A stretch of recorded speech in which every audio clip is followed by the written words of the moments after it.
Hi everyone, this short video will show you how to graph lines and inequalities in Mobius. Let's start by looking at graphing y equals -3/2 x and y equals 2/3 of x. So like always, when we want to graph, we have to make sure that the line is activated. So we know it's activated when it is in red.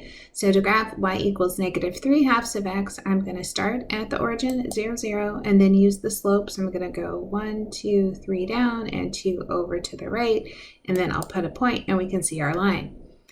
When I want to graph the second line, and notice they're both going on this same xy coordinate plane, I'm going to click the line again, and then I go back to the origin. I'm going to click on it, and then this time I'm going to go up 2 and then over 1, 2, 3, and then I have a second line, and you can see there are two different colors. Hopefully you can distinguish two colors there, but now I can see the two lines are graphed together. If you mess up, which can happen, you can grab a point and move it. So say you accidentally went to the left instead of to the right, you can just pick up that graph and move it. You don't have to actually delete the line and start over again.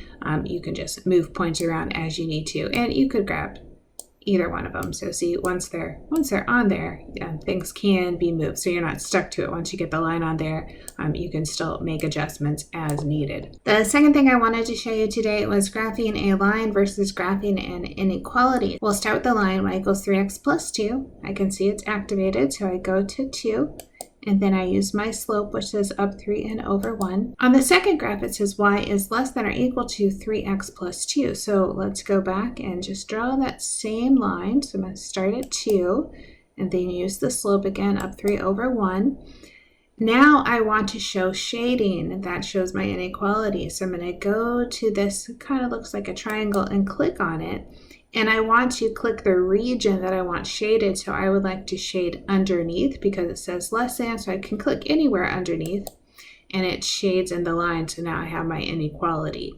If we had a strict inequality, so if this had been less than instead of less than or equal to, we could change the line to a dotted line by clicking this button right here. So watch, if I go to this line, after I had that activated, it would represent a dash. So if we had just greater than or we had just less than and we didn't want it to be equal to, we recognize that by putting in a dot line. And so I will go back and get rid of that. Let me go back until it's a regular line. So real quick video to show you two things: how to draw a line, how to move it if you make a mistake, and then how to graph an inequality.